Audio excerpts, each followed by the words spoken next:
Good morning, everybody. Today I'm going to start out by moving this pile of gravel away from here. If you guys have watched the channel for a bit, you'll know that this kind of side of our farm, of our yard here, beside the barns, we've kind of been working away trying to smooth this out. I think Dad's finally decided that we're probably just gonna get someone out to level this out. We tried working at it last summer, we just didn't have the time, and maybe we weren't able to get it as smooth as we possibly could. So I'm gonna start by moving this gravel out of the way because we don't want this to get mixed in with all of that dirt. We want to use this to coat stuff like along the sides of the barn. So I'm gonna be moving this morning to where we think we're gonna be using most of it, which is beside our liquid manure lagoon. That's the first thing we're doing this morning.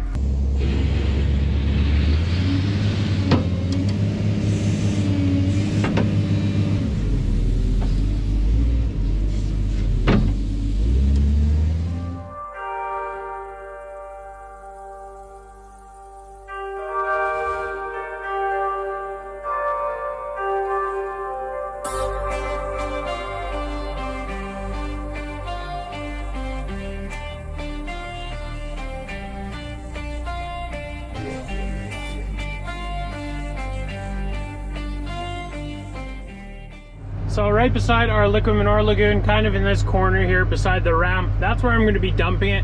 Dad told me to leave enough room in between the walls and this new pile of gravel. Said he could come in there with the sprayer. He's got a little 10-foot sprayer he pulls behind the mower just to keep all the weeds down here and keep the gravel nice, neat, and clean. So I got to make sure that I leave enough room for that.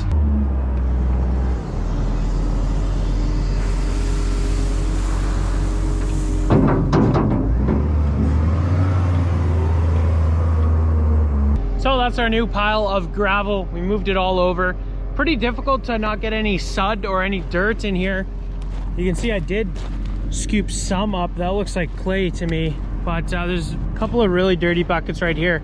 Tried to keep it separate, but that is pretty clean. So we're still here by our liquid manure lagoon, and we got some materials right there, some wire mesh and some posts, and that's because we're going to be building a fence around our lagoon.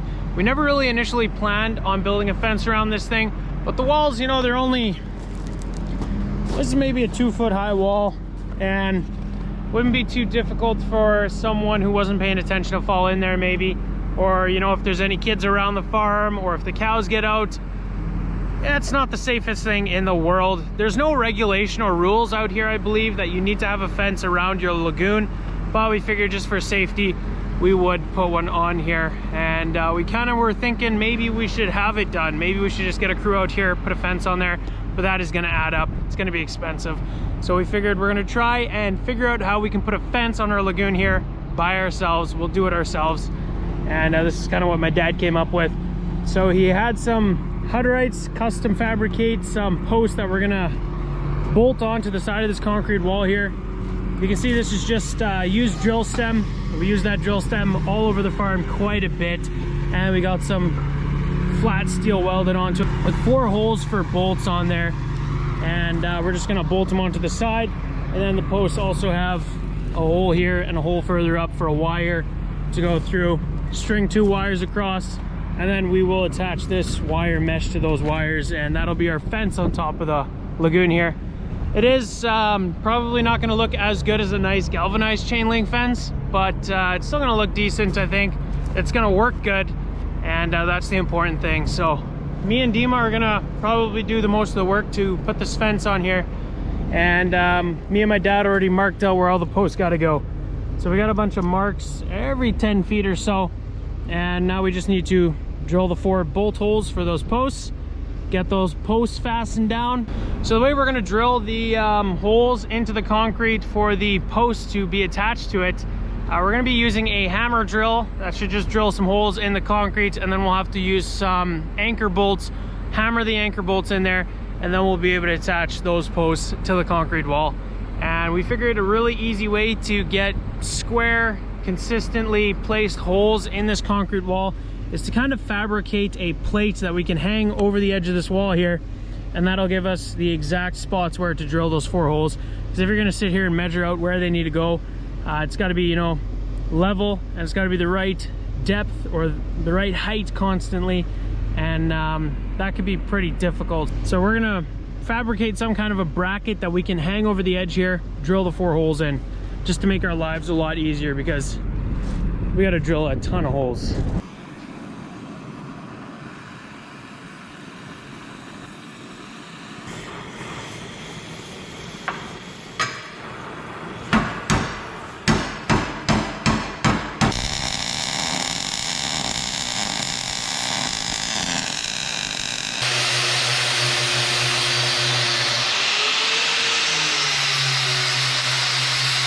So this is the bracket mechanic Brent welded up for us. We should just be able to put it on here. We'll use a level, make sure that it's perfectly straight up and down. Then we can just hammer drill holes into the concrete. And this is actually the exact same plate that's on all of those other posts that we had fabricated up. So got a bucket of tools with us. We'll have at her.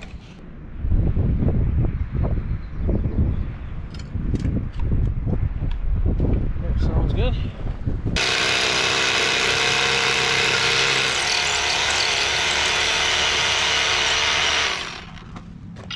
So these are the anchor bolts. You can see the ends of these things look a little bit different than a regular bolt, and that's because once you hammer them in and put a bit of pressure on them, they're kind of spray out a bit and clamp onto the outer walls of these holes that we just drilled in.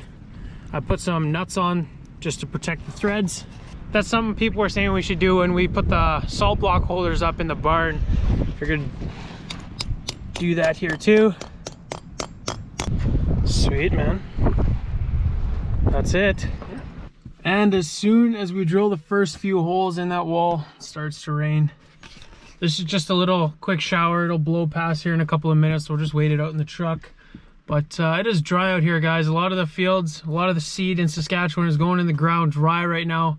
And that's pretty too bad. It's really dry out here, so any rain is welcome, but this isn't going to be a huge shower that's going to do anything for the crops, but might keep the dust down for a couple of minutes.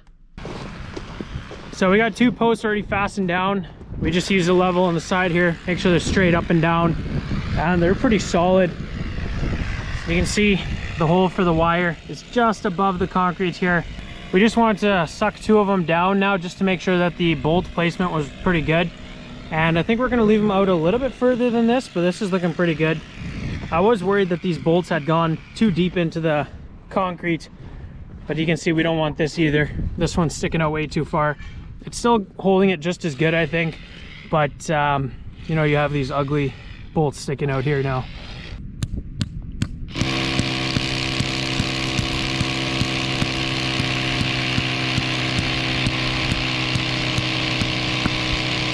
So there's going to be 18 posts per wall. We just put the end one in here, and we tried to stay 6 or 7 inches off of the edge here, just because you never want to drill and hammer a anchor bolt in right on the edge, because then you'll run the risk of cracking the edge off. So stayed good, solid 1/2 foot in, and this is going to keep the wall nice and neat.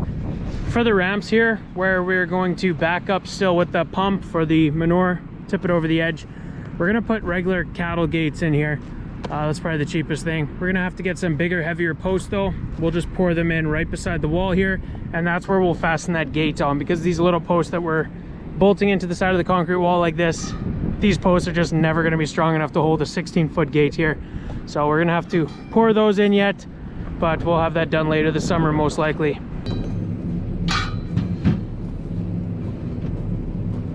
This should roll off.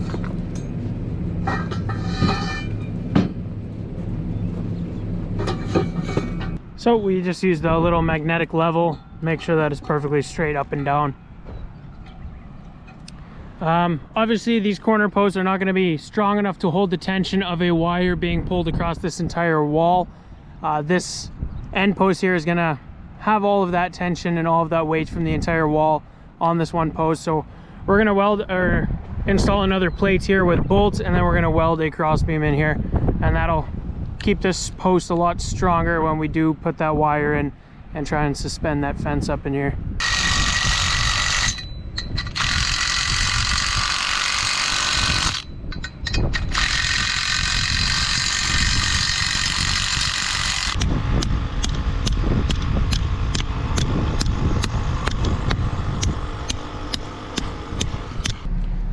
So that's all we're gonna get done this afternoon before we gotta go and milk cows. But we got the one full wall there done, this half wall done. And you know, we started after lunch and we still have to figure out how we're gonna do it all, get all the tools ready, get ready to go. So I'm sure, pretty confident if me and Dima start tomorrow morning at like 10, putting these posts on, we'll be able to hammer quite a few of them out, maybe even finish all the posts tomorrow. And yeah, we'll see how far we get. I see comments in the videos sometimes that we have a neat and clean farm and that our parlor barn is clean and stuff like that, and we really appreciate those comments. We try to keep on top of it. But here in the parlor barn and in the parlor, we have someone that comes in once a week off the farm and they clean everything down. And we do try to always keep everything really clean ourselves with the fire hoses after every single milking. But there's always going to be some manure that cakes on these panels here and on the claws on the sides of the shells here. And if you don't clean them once a week, they're not going to look really clean after a year or so. So that's why we have someone come in off the farm that we know it happens once a week. If me or my sister or one of my parents were going to do it, say we're going to do it once a week, then you know what's going to happen. We can maybe chase some cows or do some field work. There's always an excuse to not clean, and this way it happens once a week. Dad's also cleaning this straw pack out right now. Still got to do that side as well. But we would have liked to do this earlier this spring right away, spread it straight onto the field. But you guys saw we had some tractor troubles and we had to end up using our sprayer tractor to finish hauling manure out of the corrals. So we didn't really have any extra time. We need to use that tractor for spraying because seeding needs to happen pretty quickly as well. So things didn't go the way as they were planned, but it's no matter. We're just gonna take this out now, tuck it on the big pile behind the corrals there, and we'll get to it later this summer. It's just the way it goes sometimes. Oh, this is group one, and they're just standing waiting to get up into the parlor. We don't start putting the cows into the holding area until 3:40. 3:40 to the minute is when we're allowed to bring them up into there. Just because otherwise you slowly start to go a little bit earlier.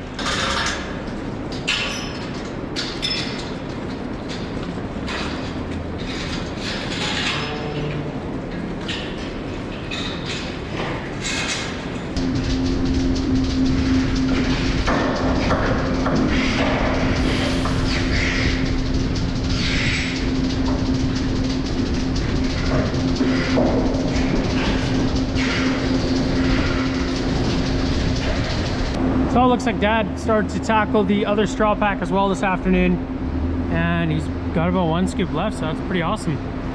We finished milking up here this afternoon and everything went really good. Had a couple of cows to needle and AI after as well, so we just locked the head lockers after milking. All the cows go and eat right away after they come out of the parlor, so everyone was locked up that I need to work with, so that works out pretty awesomely as well. That is going to be it for today's video, guys. If you enjoyed, be sure to hit those like and subscribe buttons down below, and I hope to see you guys in the next one. Thanks for watching.